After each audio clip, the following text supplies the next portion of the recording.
मदनपुर गांव में श्यामू सब्जी वाला रहता था। वह तरह तरह की सब्जियां बोता और उसे गांव गांव घूमकर बेचा करता था।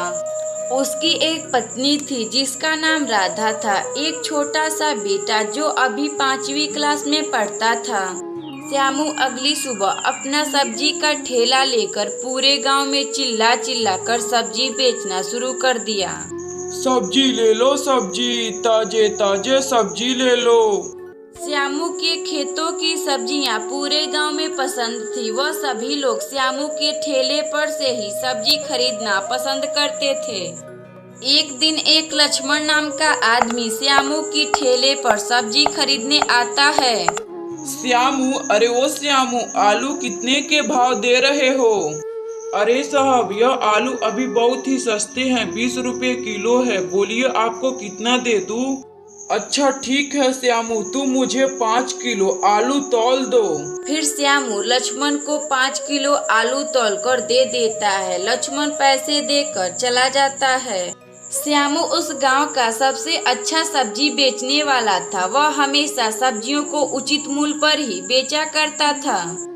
लेकिन श्यामू को इस तरह सब्जी बेचता देख एक हरिया नाम का किसान वह भी सब्जी बेचना शुरू कर देता है। इसी वजह से श्यामू के ठेले पर अब बहुत से लोग सब्जी खरीदने नहीं आते थे। वह हरिया नाम का सब्जी वाला बहुत ही गलत आदमी था। वह हमेशा अपनी सब्जी को गलत तरह से उगाता और उसे श्यामू से सस्ते दाम में बेचा करता। इसी वजह से लोग अब श्यामू के दुकान को छोड़कर हरिया के दुकान पर आते थे सब्जी खरीदने। जब श्यामू सब्जी बेचकर शाम को अपने घर जाता है तो उसका बेटा हर रोज की तरह चॉकलेट मांगने का जिद करता है। पिताजी, आप मेरे लिए चॉकलेट लाए हैं कि नहीं? क्यों नहीं लाया हूँ विकास, मैं आज भी अपने बेटे विकास के लिए चॉकलेट खरीद कर लाया हूँ। रुको अभी देता हूँ। फिर श्यामू अपने बेटे विकास को चॉकलेट खाने के लिए दे देता है। तभी श्यामू की पत्नी राधा श्यामू को आवाज लगाकर किचन में बुलाती है। अजी सुनिए, खाना खा लीजिए, खाना बन गया है। अभी आता हूँ बाबा, रुको तो। फिर श्यामू अपने रसोई घर में खाना खाने चला जाता है। श्यामू खाना वाना खाकर अपने सब्जी का हिसाब अपने पत्नी को दे देता है। विकास की माँ, आज अपना ज्यादा बिक्री नहीं हुआ है। मैं आज बस केवल आलू ही बेचा हूँ। क्यों जी, क्या हुआ? आपका इस समय गांव में सब्जी बिक नहीं रहे क्या? दरअसल राधा, वह हरिया भी अपना एक नया ठेला सब्जी का बनवाया है। वह सब्जी हमसे भी सस्ता बेच रहा है। इसी वजह से लोग अब हमारा दुकान छोड़कर हरिया के पास सब्जी खरीदने जा रहे हैं। अजी आप चिंता ना कीजिए, सब कुछ सही हो जाएगा। मुझे पता है एक ना एक दिन लोग आपके ही ठेले पर चलकर आएंगे सब्जी खरीदने। अगली सुबह फिर श्यामू अपना ठेला लेकर सब्जी बेचने गांव में जाता है, मगर कोई भी आदमी श्यामू की दुकान पर सब्जी खरीदने नहीं आता। श्यामू काफी दुखी हो चुका था। अगली सुबह श्यामू की पत्नी राधा श्यामू से बोलती है, अजी आप क्यों ना टमाटर की खेती करते हैं? वैसे भी आपकी सब्जियां गांव में अब बिक ही नहीं रही। हाँ राधा, अब मैं टमाटर की खेती करूँगा। वैसे भी टमाटर दिन प्रतिदिन महंगे होते जा रहे हैं।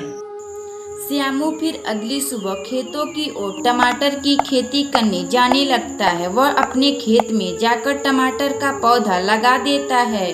इसी तरह 2 महीने गुजर जाते हैं। अब श्यामू का टमाटर की खेती रंग ला देती है। अजी आप अब सभी टमाटरों को तोड़कर बाजार में बेच आइए, वह काफी बड़े हो चुके हैं। हाँ राधा, बाजार में टमाटर बहुत ही महंगे हैं। मैं कल सभी टमाटरों को तोड़कर ठेले पर लादकर उसे बेच आऊंगा। अगली सुबह श्यामू अपने खेत के टमाटरों को तोड़कर उसे ठेले पर बेचना शुरू कर देता है। उस बाजार में केवल श्यामू के पास ही टमाटर की सब्जी थे। इसी वजह से लोग हर सब्जी खरीदने के साथ टमाटर भी खरीदने आते थे। अरे श्यामू, तुम टमाटर कितने के 1 किलो दे रहे हो? अरे साहब, यह टमाटर 100 रुपए का 1 किलो है। बोलिए आपको कितना दे दूं? श्यामू तुम मुझे 1 किलो टमाटर दे दो क्योंकि बिना टमाटर की कोई सब्जी अच्छी नहीं लगती। श्यामू फिर अपने ठेले पर से उस आदमी को 1 किलो टमाटर तौल कर दे देता है। फिर वह आदमी श्यामू को पैसे देकर वहां से चला जाता है। श्यामू इसी तरह अपना टमाटर की सब्जी को बोता और वह बाजार में सभी सब्जियों के साथ बेचता। लोग श्यामू की दुकान पर टमाटर खरीदने जरूर ही आते। इसी तरह श्यामू का पूरा परिवार खुशी खुशी रहने लगता। अगर आपको यह कहानी अच्छी लगे तो वीडियो को लाइक करें और चैनल को सब्सक्राइब करें और बेल आइकन को दबाना ना भूलें।